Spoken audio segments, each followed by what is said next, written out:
నమస్కారం.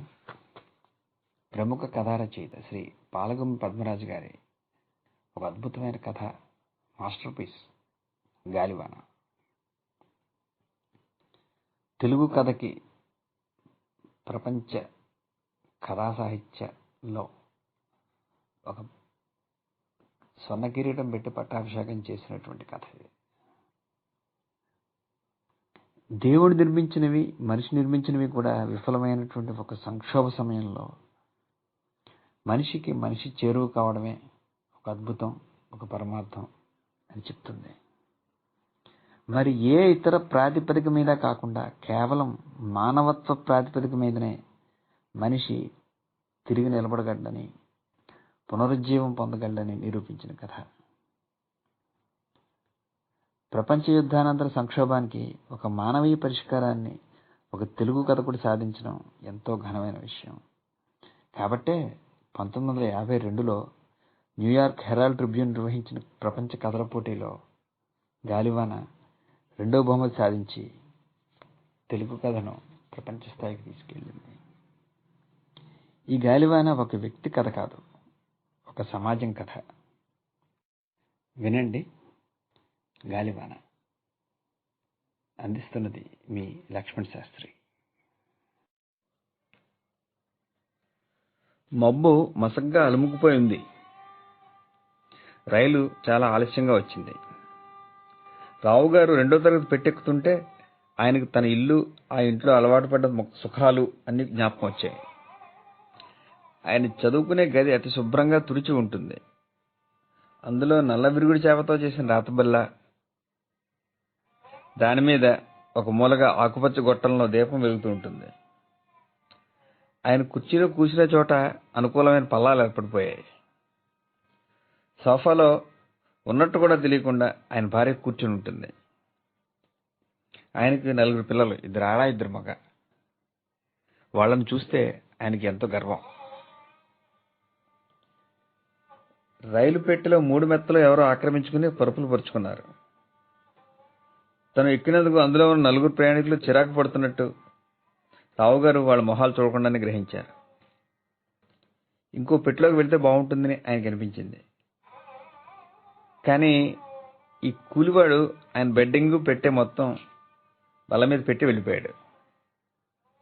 రైలు కదిలిపోయింది.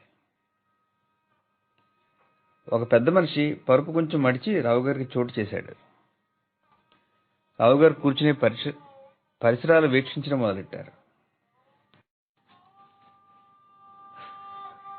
రావు గారు కూర్చుని పరిసరాలు వీక్షించడం ప్రారంభించారు.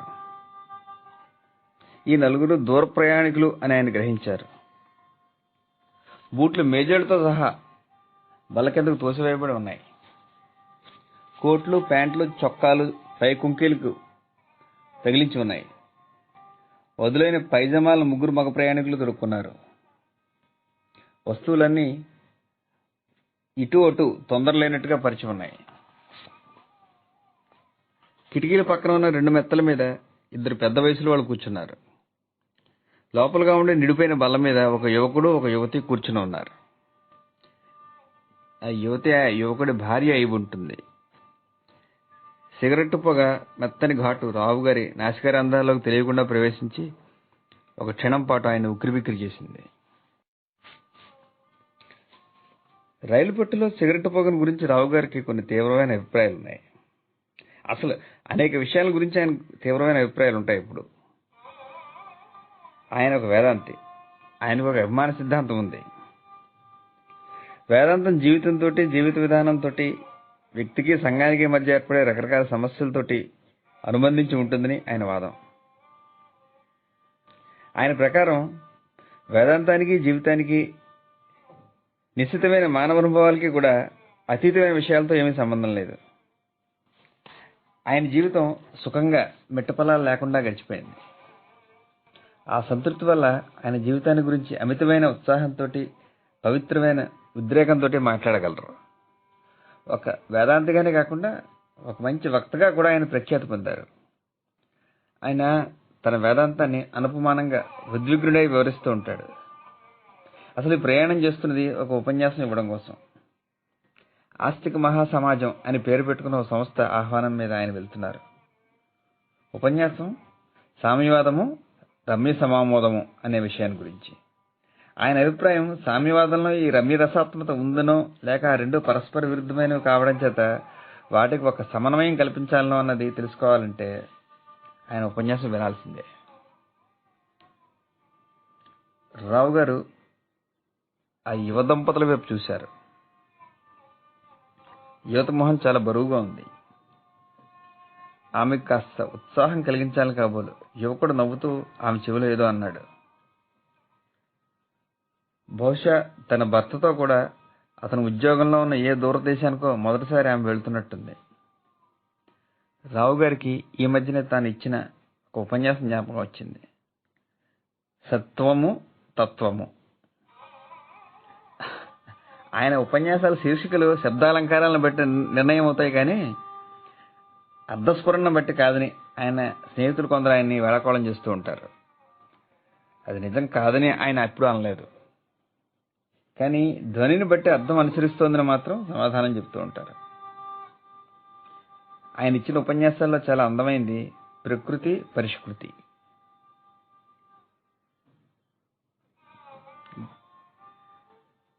గాలి పెరిగింది.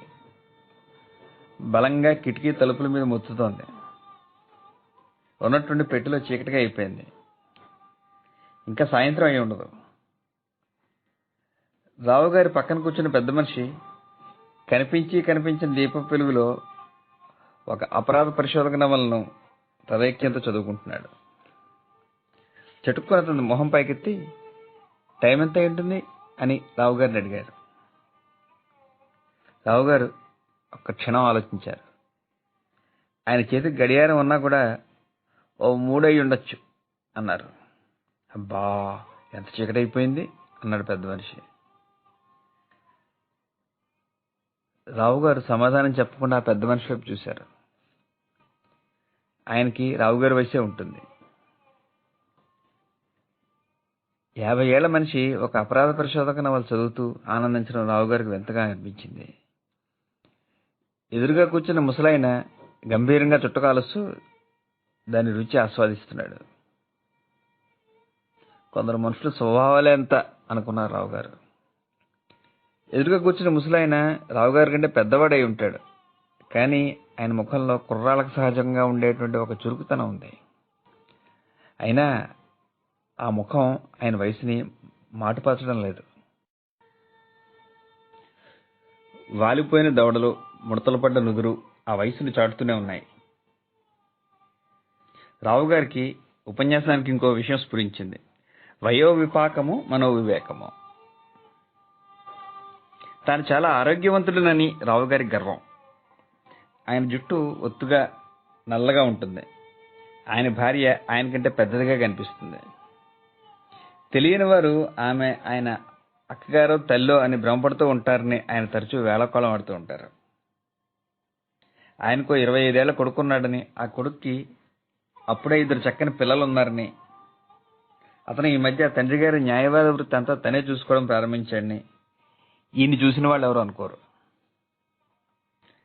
ఆయనంత ఆర్జన ఉన్న వాళ్ళు ఎవరో వయసులో న్యాయవాద వృత్తి నుంచి విరమించలేదు. ఆయన తన జీవితంలో కొన్ని నియమాలు పాటించాలి నిశ్చయించుకున్నాడు. వాటిని అతిక్రమించకుండా ఉండగల సాహసం కూడా ఆయనకుంది. నీతి నియమాల గురించి ఆయనకి పిచ్చి పట్టుదలేమీ లేదు, కానీ మనిషి నిలబడిని తీర్చిదిద్దడానికి కొన్ని నియమాలు ఉండి తీరాలి అన్నది ఆయన అభిప్రాయం. ఆయన పిల్లలను నెలకోసారి సినిమాలకు వెళ్ళనిస్తారు. అంతకంటే తరచుగా మాత్రం ఎప్పుడూ వెళ్ళనివ్వలేదు. కుర్రవాళ్ల హృదయాల్లో ఉండే కోరికల ఎడల ఆయనకు సానుభూతి ఉండి, ఆ కోరికలు తీరడం కూడా వాళ్ళ హృదయ పరిపక్వానికి అవసరం అని ఆయన నమ్మకం. అయినా కోరికలు వాళ్ళ ఆత్మను బంధించేంత బలంగా ఉండకూడదని కూడా ఆయన అభిప్రాయం. తన ఇంట్లో తూచా తప్పని క్రమ పద్ధతి చాలా శ్రమపడి అమల్లో పెట్టారు ఆయన. ఆ క్రమ పద్ధతి ఆయన మనసుకి శరీరానికి కూడా ఎంతో శాంతి సుఖాన్ని సమకూరుస్తోంది.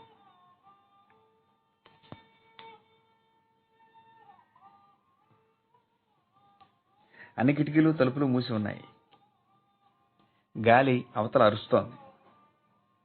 జల్లు కూడా ప్రారంభించింది. వానచిలుకలు గాలి బలం వల్ల కిటికీ తలుపులు సందుల్లోంచి చొచ్చుకుని వస్తున్నాయి. స్పర్శకి అన్నీ చల్లగా ఉన్నాయి. యువకుడు యువతకి కొంచెం దగ్గరగా జరగబోయాడు. యువతి అటు ఇటు చూసి దూరంగా జరిగింది. అబ్బా, దారుణంగా ఉంది గాలివాన అన్నాడు ఆ యువకుడు. రావుగారి పక్కనున్న పెద్ద మనిషి మొహం పైకెత్తి ఏదో చెప్పబోయి మానేసి మళ్ళీ పుస్తకం చదువుకోవడం ప్రారంభించాడు. ఆ యువకుడు సిగరెట్ ముట్టించాడు. యువతి ముఖం చిట్లించి దూరంగా జరిగింది. ఆ యువకుడు ఒక చిరునవ్వు నవ్వి సిగరెట్ కాలుస్తూనే కూర్చున్నాడు. చక్కగా దువ్విన ఆ యువతి తలకట్టులోంచి ముంగుర్లు విడిపోయి ఆమె నుదుటి మీద చెక్కుల మీద కదులుతున్నాయి. తన కుమార్తెలు తలదవ్వుకునే పద్ధతిని రావుగారే నిర్ణయించారు. ఆ సంగతి ఆయన జ్ఞాపకం వచ్చింది. వాళ్ళ అలవాట్లు, నోములు, వ్రతాలు, స్నేహాలు, దుస్తులు వేసుకునే పద్ధతి అన్నీ కూడా అందాన్ని గురించి, మర్యాద గురించి రావుగారికి ఉన్న అభిప్రాయాలకు అనుగుణంగానే నిర్ణయం అయిపోయాయి.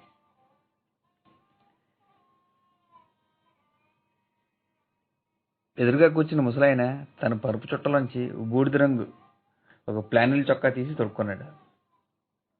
ఆయన ఆ చొక్కాలను, ఆ చార్ల పైజామాలను నిజంగా చాలా చిత్రంగా కనబడుతున్నాడు. ఫ్లాస్క్లోంచి వేడి కాఫీ ఒక కప్పు పోసుకుని తాగడం ప్రారంభించాడు. రావుగారికి తన పెట్టెలో ఓవల్టీన్ ఉన్న ఫ్లాస్క్ జ్ఞాపకం వచ్చింది. అది తీసి ఆయన ఆప్యాయంగా ఓవల్టీన్ చప్పరించడం ప్రారంభించారు. రావుగారికి ఓవల్టీన్ అంటే చాలా ఇష్టం. కానీ ఆ ఇష్టానికి హద్దు మించి ఎప్పుడూ ఆయన వసుడైపోలేదు. ఆ మధురమైన పానీయాన్ని ఆయన రోజుకు 2 సార్లు ఒక్కో కప్పు చొప్పున తాగుతాడు. బయట గాలి అంతకంతకీ భయంకరంగా వీస్తోంది.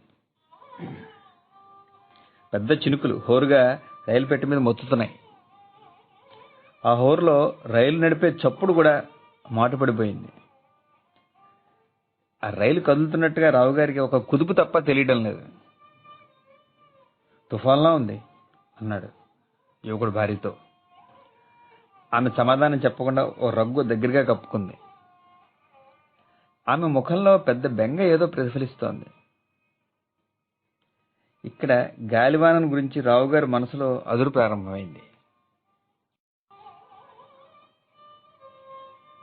పెట్టె తలుపు తెరుచుకుంది. ఒక్కసారి పెద్దగా గాలి వాన పెట్టెలోకి చొచ్చుకొచ్చాయి. చినిగిపోయి తడిసిపోయిన గుడ్డలతో ఒక ఆమె పెట్టెలో ప్రవేశించింది.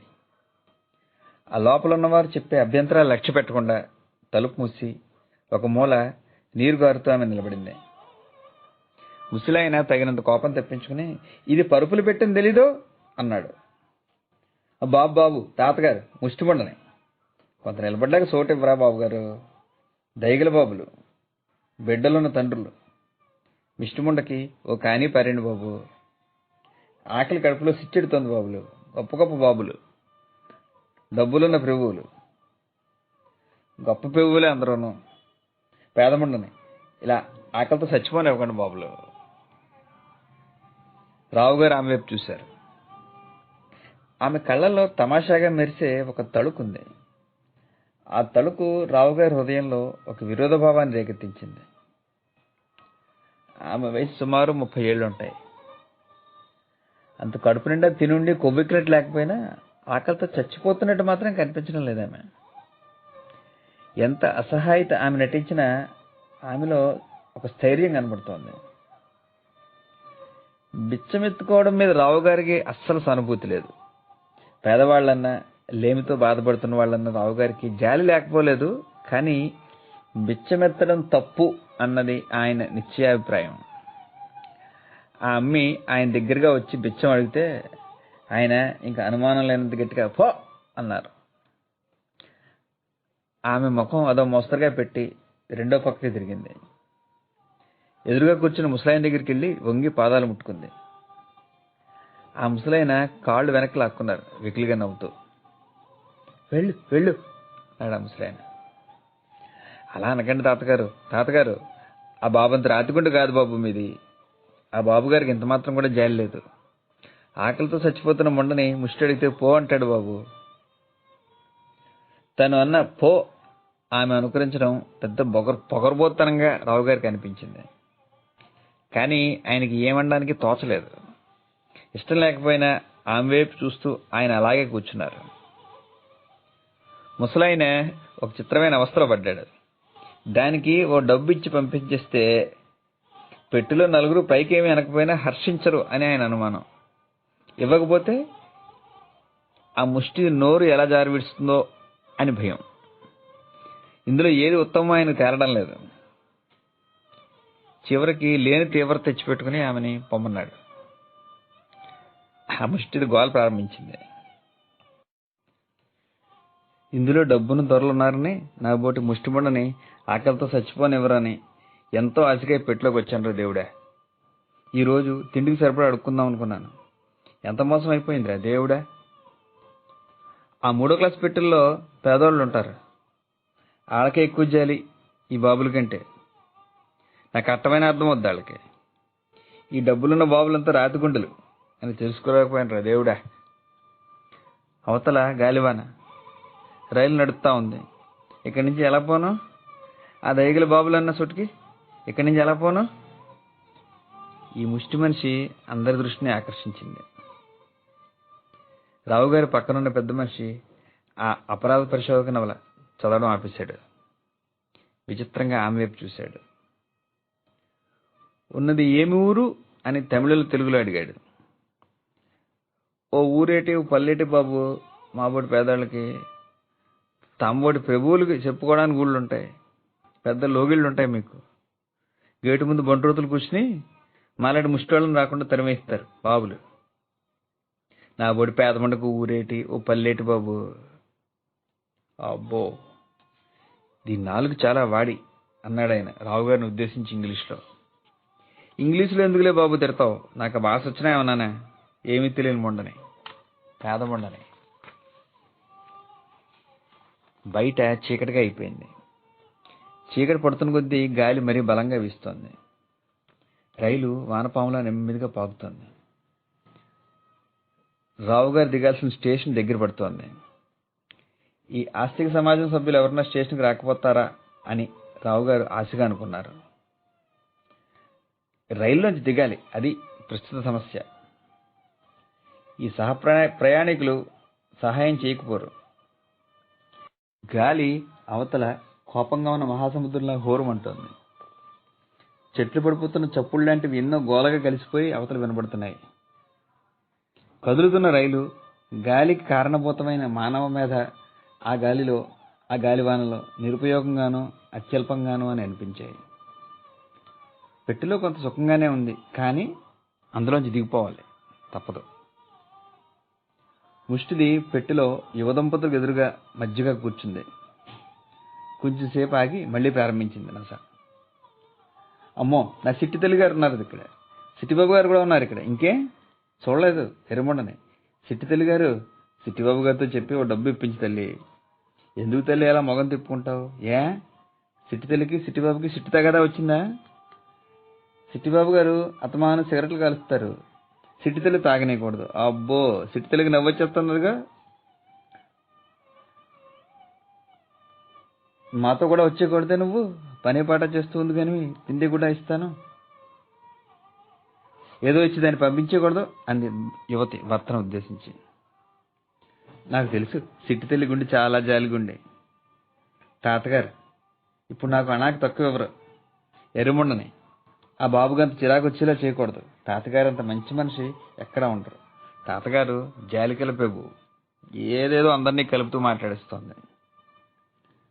రావు గారు తప్ప తక్కిన వారందరూ ఆమెకి ఎంతో కొంత ఇచ్చారు. ఆ మాటలు వింటుంటే అందరికీ సరదాగా ఉంది. కానీ రావు గారి మనసు ఇతర విషయాలతో నిండిపోయింది ప్రస్తుతం. ఆయన గాలివాన గురించి, తను రైల్లోంచి దిగడం గురించే ఆలోచిస్తున్నారు. రైలు ఆగినట్టుగా రావు గారికి ఒక ముహూర్తం పాటు తెలియలేదు. సరిగ్గా అప్పుడే గాలివాన మరింత తీవ్రమైంది. ఆయన గొడుగుని ఓ చేత్తో పట్టుకుని లేచారు. తలుపు తెరవడంతో గాలి ఆయన్ని తీవ్రంగా వెనక్కి నెట్టేసింది. ఆయన తూలిపోయారు. ముష్టి మనిషి ఆయన సామాన్లు దింపి పెడతానంది. రావు గారికి ఆ సందర్భంలో మంచి చెడ్డలు ఆలోచించడానికి అవకాశం లేదు. ఆమె సహాయాన్ని అంగీకరించక తప్పలేదు. కానీ ఏదో అస్పష్టమైన నియమాన్ని ఉల్లంఘిస్తున్నట్టుగా ఆయన మనసులో కొంచెం బాధ కలిగింది. రైలు దిగి ఆయన స్టేషన్లోకి పరిగెత్తుకుంటూ వెళ్ళిపోయారు. ఆమె ఆయన సామాన్ల బరువుతో తూలుతూ నెమ్మదిగా ఆయన వెనక వచ్చింది. సామాన్లు వెయిటింగ్ రూమ్లో పెట్టింది. స్టేషన్లో ఎక్కడా ఒక్క దీపం కూడా లేదు. రావు గారు కొంత డబ్బు తీసి ఆమెకి ఇవ్వబోయారు. ఆమె వద్దనలేదు. కానీ ఏదో వినపడకుండా అని చటుక్కొని మాయమైపోయింది.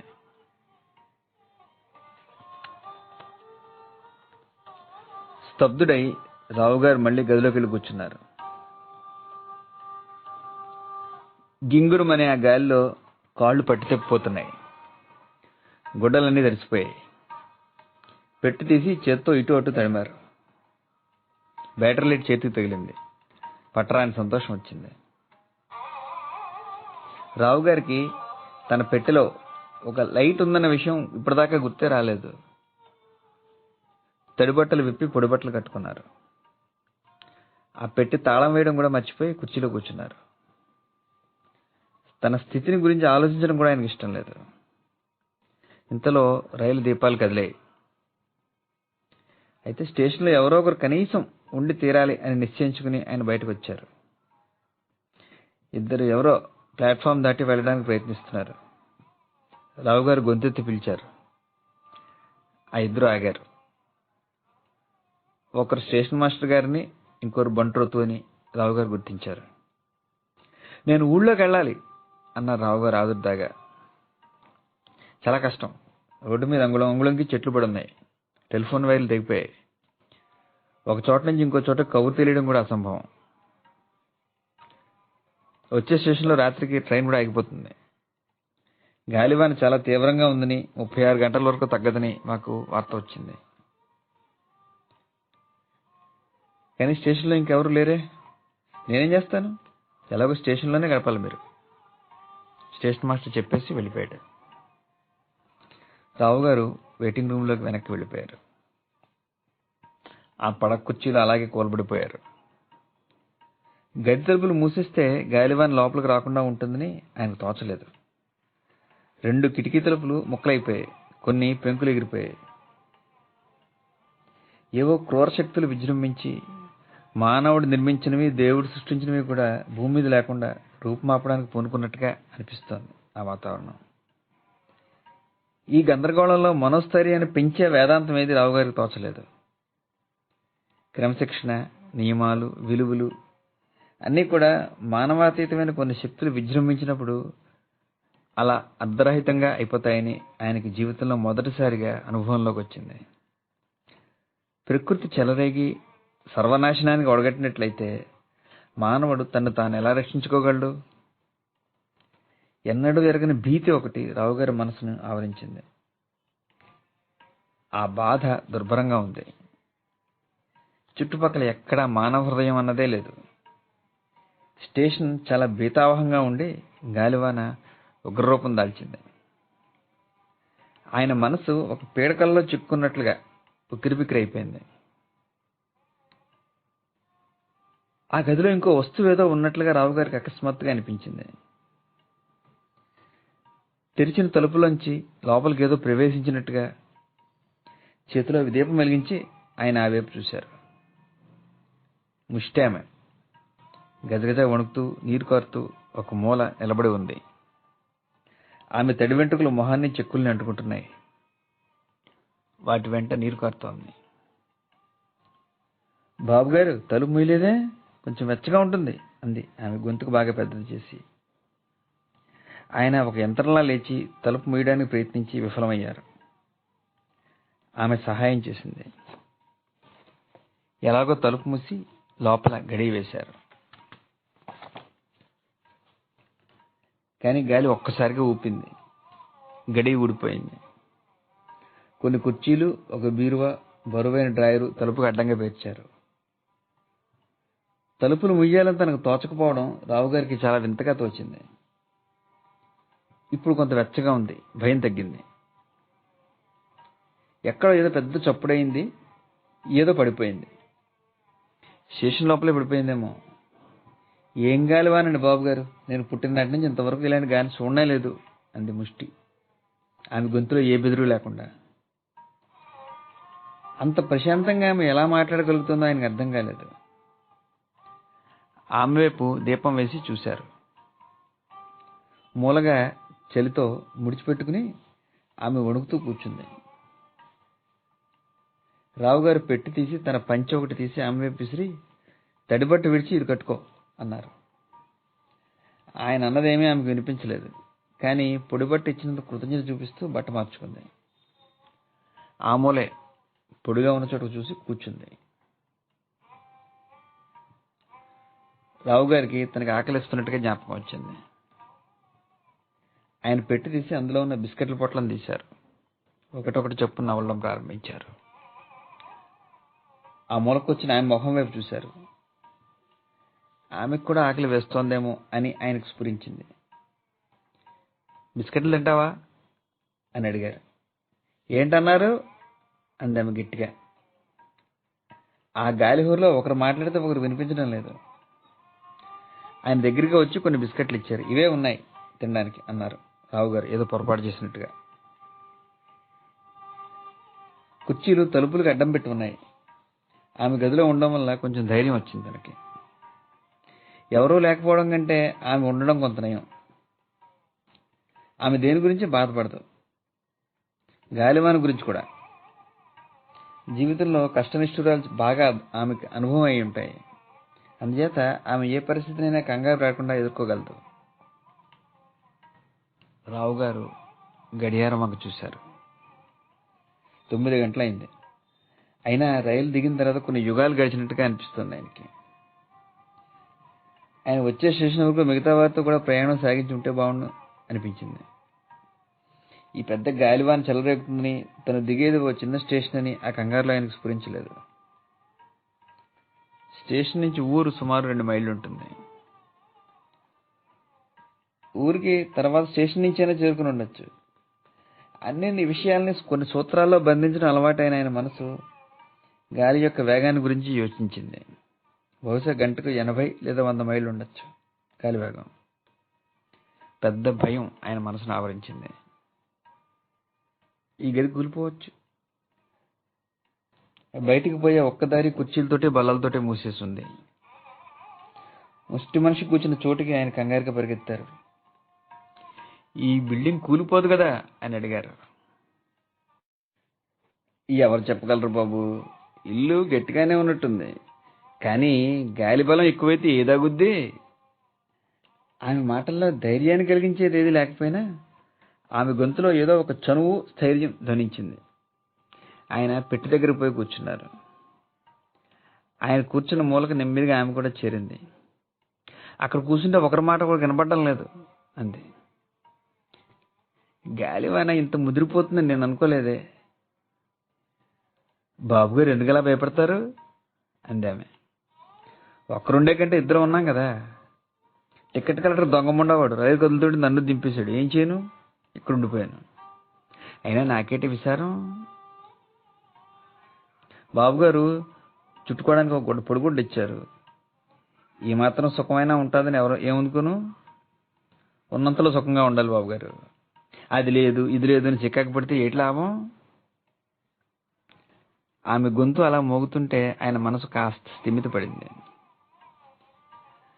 ఆమె భౌతిక దేహాన్ని చూస్తే ఆయనకు అసహ్యం. ఆమె మనసుకి ఎంతో అంతరం ఉంది. అయినా ఆ భయంకరమైన రాత్రి తనకు తోడుగా ఆమె ఉన్నందుకు కృతజ్ఞతగా ఆయన మనసులో నిండింది. నీకెవరు చుట్టాలు లేరా అన్నారు ఆయన. వెంటనే ఇంత చనువుగా ప్రశ్న వేసినందుకు నొచ్చుకున్నారు. తను రైల్లో ఆమెకు ఒక కాని కూడా ఇవ్వనందుకు ఆమెకు తన మీద ఏమైనా కోపం ఉందేమో అని ఆయన అనుమానం. కానీ ఆమె మాటల్లో కానీ చేతల్లో కానీ ఏ కోపమో కనపడలేదు. గట్టిగా గొంతెత్తి మాట్లాడాల్సిన అవసరం లేకుండా ఆమె కొంచెం ఆయన దగ్గరగా జరిగింది.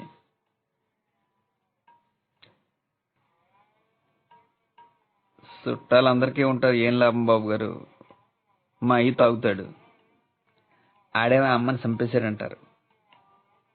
నాకు మనువు అవ్వలేదు. కానివ్వండి బాబు గారు, ఓ దొంగముండా ఒడితో స్నేహితం కలిసింది. నాకు 2 పిల్లలండి బాబు గారు. ఆడికి జూదం తాగుడు బాగా అలవాటైపోయింది. రోజుకి ఏళ్ళకి నెగ్గుతూ ఉంటాడు, పోతూ ఉంటాయి. ఏం చేయమంటారు బాబు గారు? ఇంట్లో తిండికి తిప్పలకి నా సంపాదనే. పిల్లలు చూస్తే ఇంకా చిన్నోళ్ళు బిచ్చమెత్తుకోవడానికి. మా వాడికి రోజు పావలా ఇస్తానండి. తాగుడికి ఆడికి నన్ను చూస్తే అడలు బాబు గారు. తాగుడు లేకపోతే నా ఎదురుగా నిలబడి తట్టుకోలేడండి, అందుకే తాగుతాడు బాబు గారు. అసలు అందరికీ తాగుడు అలాగే అలవాటు అవుద్దండి. వింటున్నారు రావు గారు. ఏమాత్రం సంపాదిస్తామేంటి రోజుకి? ఒక్కరోజు 5 రూపాయల దాకా దొరుకుద్ది బాబు గారు, ఒక్కరోజు కానీ కూడా ఉండదు. అయినా బాబు గారు, నేను అడిగితే ఎవరు లేదని లేరండి, మీరు తప్పితే. కొంతసేపు అలా సరదాగా మాట్లాడితే చెప్తారండి. రావు గారు అనుకోకుండా ఆమె మొహం మీదకి దీపం వేశారు. ఆమె కొంచెంగా నవ్వింది. ఎవరినైనా సరే ఆమె కింద మీద పెట్టేయగలదు. అయినా ఆమెకు మనసులో అంత లోతుగా పెద్దగా ఇష్టాలు అయిష్టాలు లేనట్టుగా ఆయనకు అనిపించింది. జరుగుతున్న ఆ క్షణంతోనే ఆమెకు సజీవమైన అనుబంధం. గడిచిన కాలపు స్మృతుల బరువు కానీ రాబోయే రోజుల గురించి ఆశలు కానీ ఆమెకు లేవు. ఆమె నడవడని నిర్ణయించే సూత్రాలు ఏమీ లేవు. ఆ సూత్రాల్లో నిషేధాలు లేవు. నిత్యము ధర్మాధర్మ చింతతో బాధపడే అంతరాత్మ కానీ నాగరికుల సహజమైనటువంటి సంకీర్ణ మనస్తత్వం కానీ ఆమెకు లేవు. తను ఎన్నడో ఎరగిన మగవాడికి కూడా ఆమె శరీరాన్ని అర్పించి తేలికైన మనసుతో ఆమె సుఖించగలదు. ఆయన ఆమె కొంటి చిరునవ్వుని ఇంకా అలాగే చూస్తూ కూర్చున్నారు. ఏటండి బాబు గారు, నాకేసి అలా చూస్తారు అంది ఆమె. మునుపున్నంత రంగే లేనండి ఇప్పుడు. వెంటనే ఆయన తనలోకి ముడుచుకుపోయారు. తన మనసులో అశ్లీలమైన భావాలు ఉన్నాయేమో అన్నట్టుగా ఆమెకు సూచించినందుకు ఆమె మీద అసహ్యం కలిగింది. నేను నీ వైపేం చూడడం లేదు అన్నారు ఆయన గట్టిగా. దీపం ఆర్పడం మర్చిపోయాను అంతే.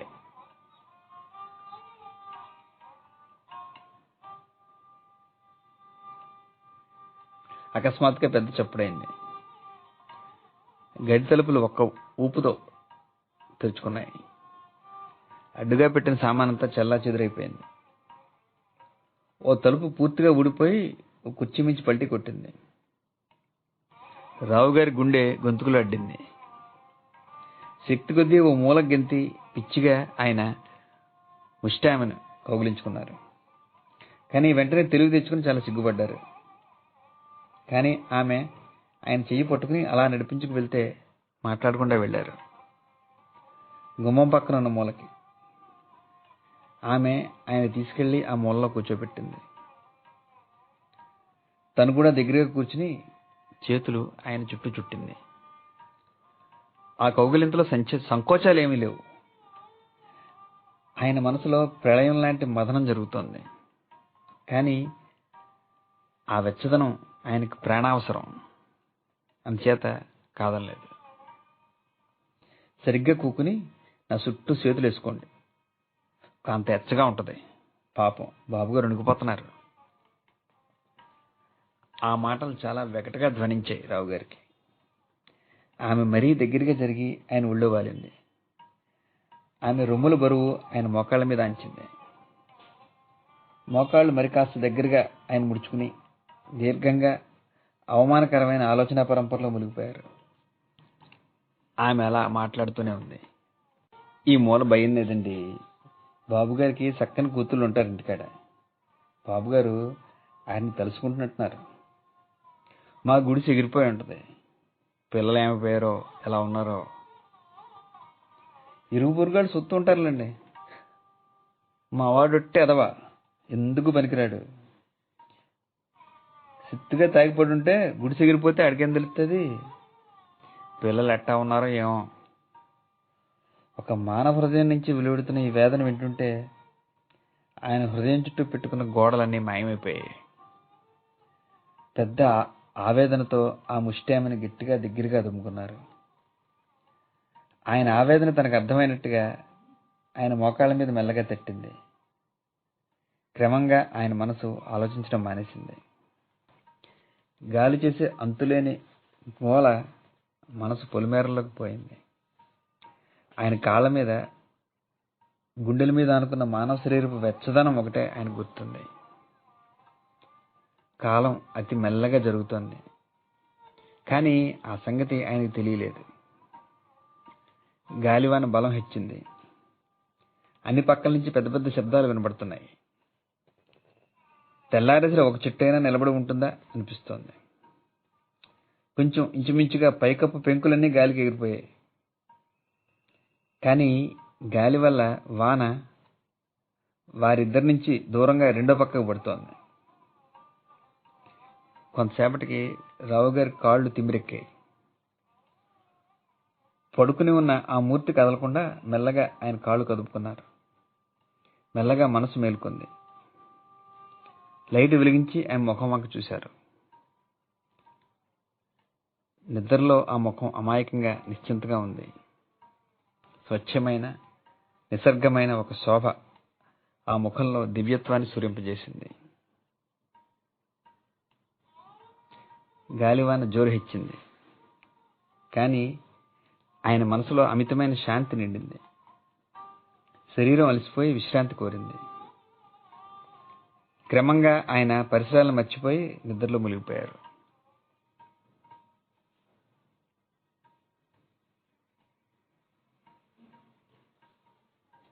ఆయనకు మళ్ళీ మెలకు వచ్చేసరికి వాన తగ్గింది.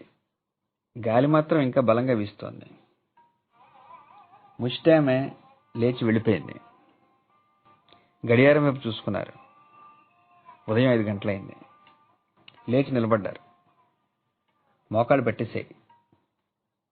అనుకోకుండానే జేబులు తడుముకున్నారు. అప్పుడు ఆయనకు స్ఫురించిన మొదటి మాట దొంగముండ. కానీ ఆమె అలా దొంగతనం చేసి ఉంటుందనుకోవడం ఆయనకి ఇష్టం లేదు. గదిలో 4 మూలలా వెతికారు. కనపడలేదు. గడిచిన రాత్రి కంగారులో ఎక్కడైనా పడిపోయిందేమో అనుకున్నారు. గదిలోంచి బయటకు వచ్చారు. బయట దృశ్యం అంతా బీభత్సంగా ఉంది. ప్లాట్ఫారం తప్ప చుట్టుపక్కలంతా నీటిమయం. కొందరు దూరంగా రైలు గట్టు వెంబడి నడిచొస్తున్నారు. బహుశా ఊళ్ళోంచి అయి ఉంటుంది. కొందరు దెబ్బలు తిన్న వాళ్ళు స్టేషన్ రెండో పక్క కిందన పడుకుని ఉన్నారు. దూరం నుంచి చూసి ఆయన మొహం తిప్పుకున్నారు. ఏదో హాస్పిటల్లో తెల్లగా శుభ్రంగా వరుసల్లో పడుకోబెట్టినప్పుడు తప్ప ఇంత నగ్నంగా మనిషి బాధపడడం ఆయన ఎప్పుడు చూడలేదు. ఆయనకి వికారం వచ్చింది. వెనక్కి తిరిగారు. టిక్కెట్లు అమ్మే గది పూర్తిగా కూలిపోయింది. గది తలుపులు ఎక్కడ కనపడడం లేదు. లోపల ఏవో కుర్చీలు, బల్లలు చిందరవందరగా పడిపోయి ఉన్నాయి. వెయిటింగ్ రూమ్ కూలిపోతే ఏమైండును అని ఆయన భయపడ్డారు. ఆ కల్లోలాన్ని అలా శూన్యంగా చూస్తూ నిలబడిపోయారు.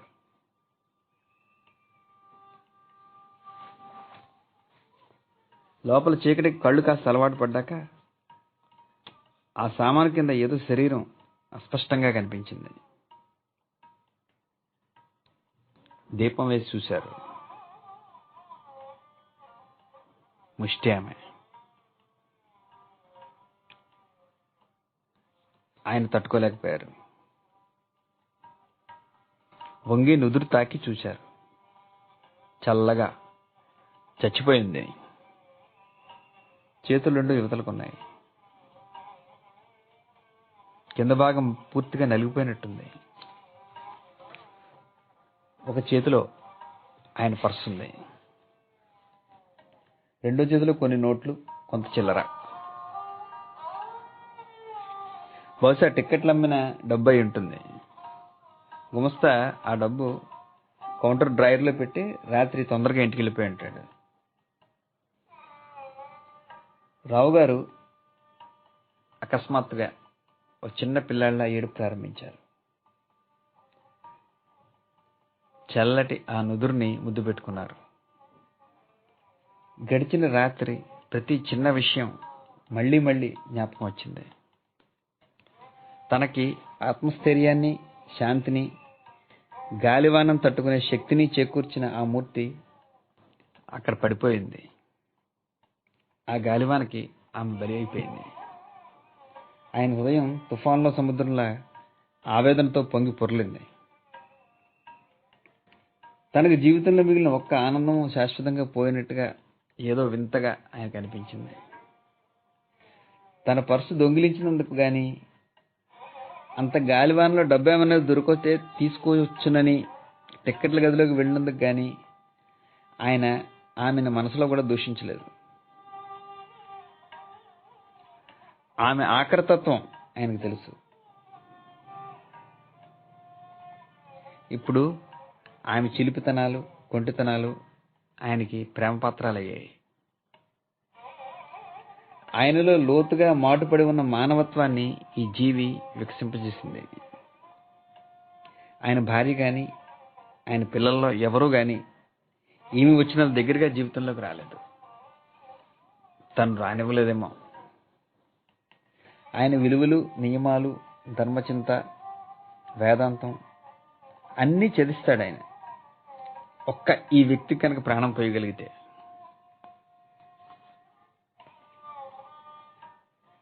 అవతల మనుషులు వస్తున్న సభడు వినిపించింది. రావు గారు కళ్ళు తుడుచుకుని ఒక్క క్షణం ఆలోచిస్తూ నిలబడ్డారు. తర్వాత ఒక నిశ్చయంతో ఆమె వేళ్ల సందుల్లోంచి డబ్బు తీసి తెరుచుకున్న డ్రాయర్లో వేసి ఆ డ్రాయర్ మూసేశారు. కానీ తన పర్సు ఆమె చేతిలోంచి విడదీయడానికి ఆయన మనసు ఒప్పుకోలేదు.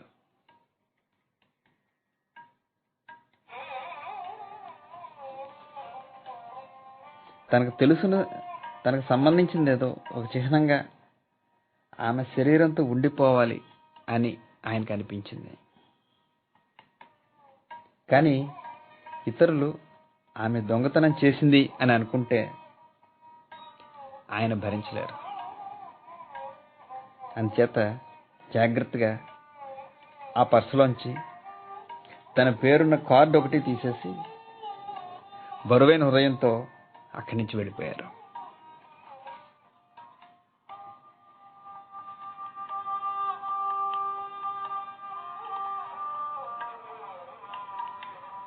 అయిపోయింది. గాలివాన అలా ముగిసిపోయింది. ప్రపంచ ప్రఖ్యాతిగాంచిన ఒక తెలుగు కథ అయిపోయింది.